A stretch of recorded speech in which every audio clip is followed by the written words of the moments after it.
Hey, what's going on, guys? I keep getting requests in my PM box, my YouTube channel box. Pete, I'm getting an AR. I don't know what to do. Can you tell me everything you did to your AR? Can you tell me what parts you have on your AR? I kind of want to make it kind of like yours, similar to yours. And I get that over and over and over again. So I figure, you know what? Why don't I just bring out the AR, because we haven't seen it in a long time, and go over everything we did to it, and then you'll get a idea. I'll try to remember the pricing as much as I can. There might be ones, some stuff I paid for, some stuff I didn't pay for. Some stuff was donated to the channel during the AR build. But what I did was I started off with, I just bought a basic stripped DPMS $700 AR. There was nothing on it. There's certain things I wish I knew then that I know now that I'm a little more knowledgeable about ARs. Far from an expert, far from even somebody that really knows ARs, but I know more than I used to. But I started out, I just bought a stripped, cheap AR with nothing, because I knew everything was going to get replaced with the exception of the barrel. I didn't really replace, on the up and the receiver, we pretty much gutted. So I got a DPMS for like $700. Everything that's on here right now, this thing's worth about $2,800. This AR.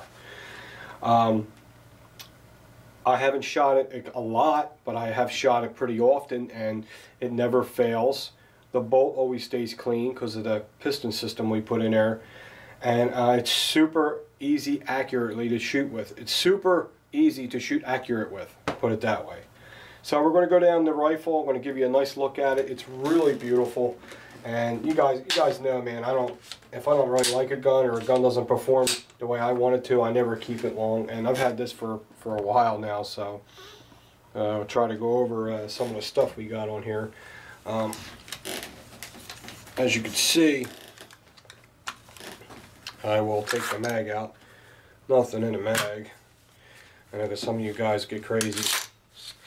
What I love about this AR is, because now that I do work at a gun shop, I'm always, fondling the rifles and feeling them, just getting a feel of different brands and everything. I gotta tell you, and this AR, I don't know if ARs have a break-in period, but my AR compared to most, this thing has like the smoothest action I've ever felt on an AR. My particular one. I guess I don't know if I got lucky. I don't know if it's the nickel boron bolt. I don't know if it's the Bcm Charging Handle I put in. But man, this thing is slick. Got a pretty good trigger on it. I didn't do anything to the trigger with this AR. It's a stock trigger. It's really not that bad. It has no grittiness to it. It just moves and breaks. It's okay. There are nicer triggers you can do to it. So what I didn't do to it is replace the barrel, because this has a great barrel, and I did not replace the trigger. So that's all stock, but everything else got replaced. We can start with the muzzle, with the muzzle brake if you want, flash hider. And that was sent to me from my good buddy E-Bomy. I know we mess around with each other a lot, but he's a good friend of mine. He's a nice guy. He's one of the nicest people I ever met on YouTube, and he sent me that Gamma 556 flash hider or muzzle brake. I haven't shot it yet with this on there, but my buddy at work, Steve, got himself one, and he says he can see a big difference in controlling the rifle as he fires it with this Gamma 556 on there. Okay. Now as we come down the rifle, I put, of course, Troy flip-up sights. Troy sights they're super high quality. That's all I wanted to do with this gun. I just wanted perfection, you know what I mean? And it has a beautiful HK style front sight on it, and I also got a Troy adjustable rear sight, and you have the peep sight and the regular sights, got both on there. The rail system was a typical AR rail, the ones just like a ribbed plastic round rail handle. That's all it was. Foregrip is all it was. I put a Midwest Industries tactical rail system on there. It's made out of aircraft aluminum. It's good stuff. Put that on there. I have these Troy Industry rail covers, which to me are the most comfortable. These are the rail covers there. They're very easy to put on, and then you can customize them. If you put a light on there, you just get a hacksaw and a file, and you can cut the rail covers to the size it needs to be, and then you can hook up your light. Got a TK11 light on there. Very, very nice light. It's not the best light in the world, but it's an excellent quality light, and it's very bright. I don't know how many friggin' lumens it is. All I know, it'll blind your ass. That's enough. That's bright enough. I'm very satisfied with that. I have on the bare Picatinny rail, you want to protect your rails from getting dinged up, so you want to put ladder rail covers on there, which I have on there. So it's very nice. I don't have them on the bottom because I recently took off that angle grip from Magpul, because that really isn't working for me right now, that angle grip.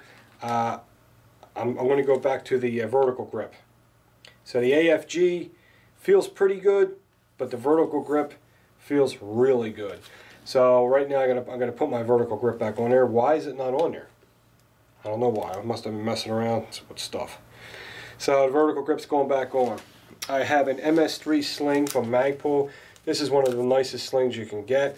What's good about the MS3 sling is it's that heavy, I can't explain it, that heavy nylon, professional heavy duty feeling sling. It's not real light. It's really good stuff. You can feel it, the way it feels, and it relaxes. Doesn't get all I can't explain it, but what's good about it is you can make it a single point sling or a 2-point sling. That's what's cool about the MS3 sling. So I have that on there. Of course, I got that from jabtac.com. They have everything. What else did I do to this thing? I have a Aimpoint Pro optic on here. It's a red dot, and I am more than happy with it. If you wanted a red dot that's professional grade and you don't want to spend more than 400 bucks, the Aimpoint Pro is definitely the way to go. This is your red dot brightness adjustment.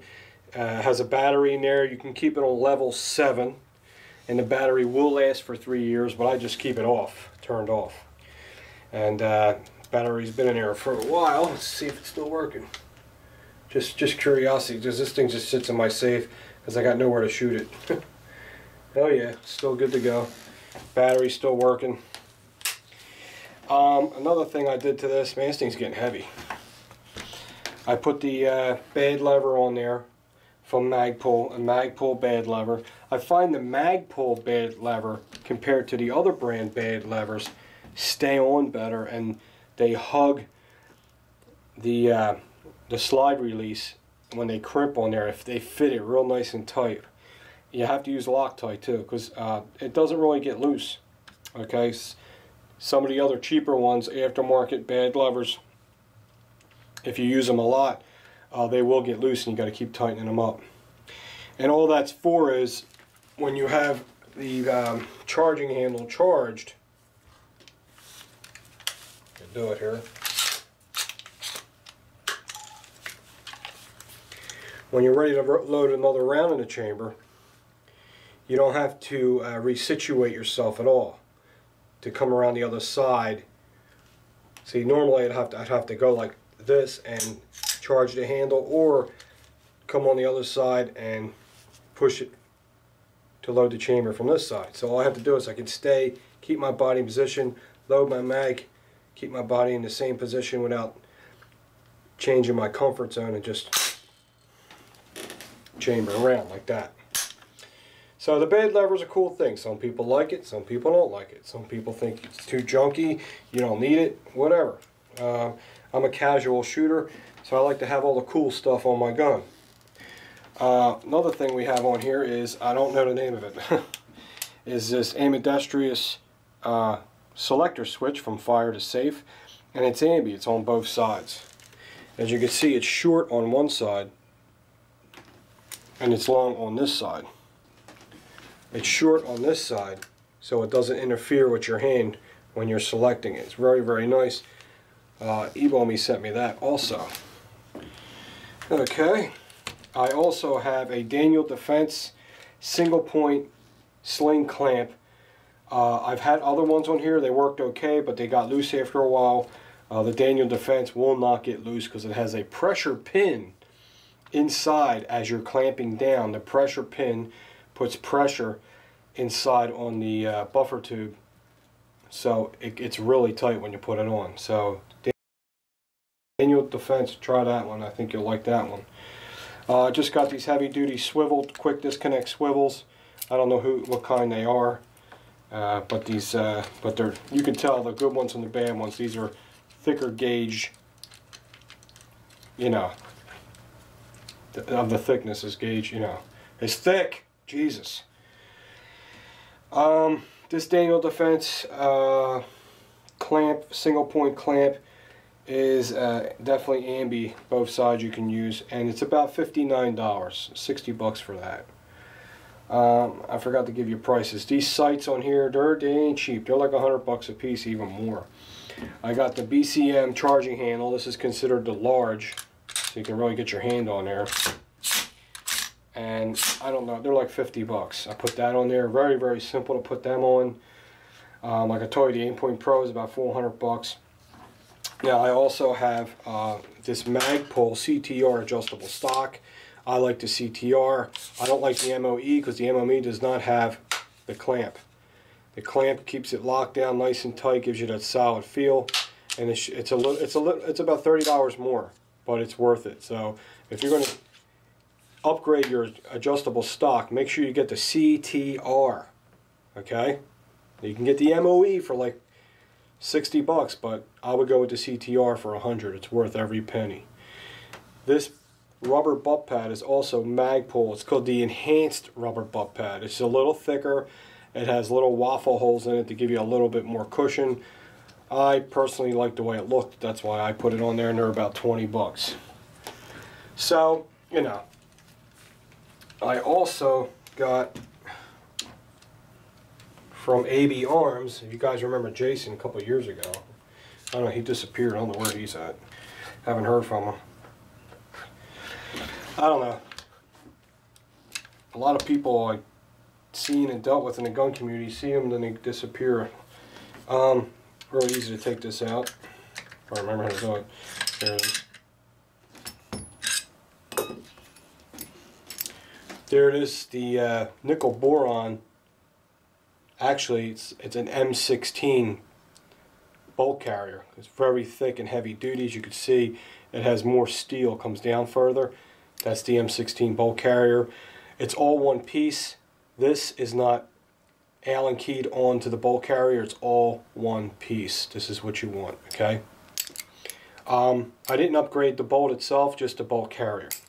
AB Arms was supposed to get a nickel boron bolt too. I don't know if they got it yet, but I wasn't notified. Whatever.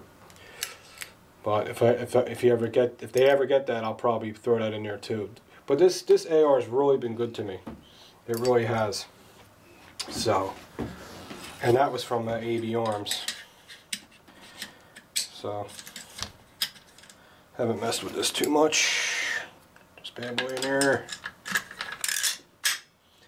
I have the that little red grommet in there, that rubber grommet that keeps the upper locked down to the lower tighter, keeps it from rocking. I also have a Spikes Tactical T2 buffer in there. It helps with recoil, softens up the recoil, and yes, it does work. You will notice the difference. They're about 30 or 40 bucks, worth every penny. This nickel boron bolt carrier, it was donated to me from Jason, so I don't know how much it was, but you know, they're not cheap, but they're worth every penny. You never have to lubricate them. I mean, this thing has been sitting in my safe for a year without me touching it. It just feels like it's totally lubricated. It has a great feel when you're pulling that slide back. Very nice. And that's it. And of course I use PMags. If you're going to get a magazine and you want magazines with an anti-tilt follower system, you can't go wrong with Magpul PMags. They're awesome. So, I did have another AR. I had a Bushmaster when everyone was going nuts buying the ARs, and you know, the crazy stupid shooting happened and all that, so I kind of impulse bought one, but I figured everything's going to be okay, so I didn't hold on to it. I pretty much sold it, got my money back for it, and just a stupid thing I did. But we did a lot today to that AR also, and that was a lot of fun. That was a Bushmaster, but it just doesn't measure up to this one. This is a full, almost a full custom AR, and I don't think I would ever get rid of this one. It runs beautiful. It really does. No jams, nothing. It just runs, man. I'm very happy with it. This is a Myod. I don't know if I covered that. The grip, to me, one of the best pistol grips to upgrade your AR with is the Myod pistol grip. And these are about 40 bucks. They're worth every penny. They come with different back straps and everything. This compartment on here opens. You can put batteries in it. I got the extended trigger guard from Magpul. They're like 8 bucks maybe. Worth every penny. So if you're wearing gloves, you're out in the cold and you want to bring your AR. Say I go visit a buddy up in the mountains, and when I go shooting up in the mountains and it's freezing, I can wear gloves. I don't have to worry about the trigger guard being too small. That's why I did that. But other than that, that's it, man. It has an Osprey gas piston system in it. I have a video installing that, and that was also donated from AB Arms, Jason from AB Arms. So that was very nice of him, and it helped him. It helped him, you know. I helped him get the word out about his product too. That's the exchange you do. Another thing, if I'm showing someone's product and you guys have a bad experience with them, there's really nothing I can do about that. You got to remember, I don't know these people that well. They call me up and say, hey, I got this, you want to show it on your channel? And then I'll say, well, if it's good, yeah. And then I'll look at it and say, well, this is good, I'm going to show people this on my channel. Now, if I put that link under the video and then you take the time to go over to them and give them business, and they're being lazy or they're not getting back to you, I'll tell you this. Out of all the people I recommended so far, there's really only been one, maybe two, that were complete assholes. You know, they're like, okay, I'll promote your product because I think it's good, but if you get hit with a lot of volume of business, you know, I hope you can keep up with it and make people happy, because, you know, I'm sticking my neck out for you. Only two people screwed some of my subscribers out of their product, and I took down those videos that I promoted people. It was it was a holster company, and I took all the videos down I ever did about that company because they weren't delivering the product at all. So it was not good. But you got to remember, most of these guys, they work by themselves, and they're not used to getting that volume of business. See, everyone thinks YouTube's a joke. They do. Until you put a video up for them, and then they get all this business, they're like, wow, this ain't no joke, man. So you got to remember that too. If you're waiting a long time for your holster, like it's becoming like 3 weeks, 4 weeks, remember, it's only one guy trying to make the holster. Now, if I get a lot of reports, oh, this guy's not returning my emails, you know, I've been waiting for this holster for like 4 months, I never got it, he's a jerk off, please let me know, and I will remove the video. Whoever I promoted, that guy's gone. If I hear from one guy, I can't do that, because sometimes your order will get lost, and that shit happens. But if I hear from 3 to 4 people that, you know, these people ain't getting back to you, let me know, because I am not going to promote people that ain't going to be standing behind their... That's bullshit. I don't care if I get a free holster or not. They can stick the holster up their ass or whatever they sent me. If they ain't treating you guys well, you know, what good am I to you if I'm showing you their stuff and that? But I'm saying, most of the guys I deal with are pretty reliable, so you can pretty much count on it. Alright guys, well, I hope all you AR guys that PM me, hope this answered all your questions. Like I said, sorry I didn't have a price for the nickel boron and the gas piston system that was donated. I think it's like 400 bucks for everything. You get the bolt, the gas piston system, the whole kit for, I think it's like 400 bucks, pretty sure. But I'll tell you, it'll make your AR really nice. The thing with the gas piston does it releases the dirt up here instead of letting the dirt get on the bolt. So your gun will stay cleaner, be more reliable for a longer period of time. So gas impingement, there's nothing wrong with that at all either. You know, like I said, our whole military runs on gas impingement, and they don't have any problems. But there's nothing wrong with making a gun better. So the gas piston system does come into a factor that makes your rifle. If it keeps your rifle clean, then it's doing something better. So as you can see, I'm exhausted. I can't talk very long because I start hesitating on. When I get like that, I just got to stop because I get on my own nerves. Alright guys, talk to you guys soon. I don't know what I got next coming.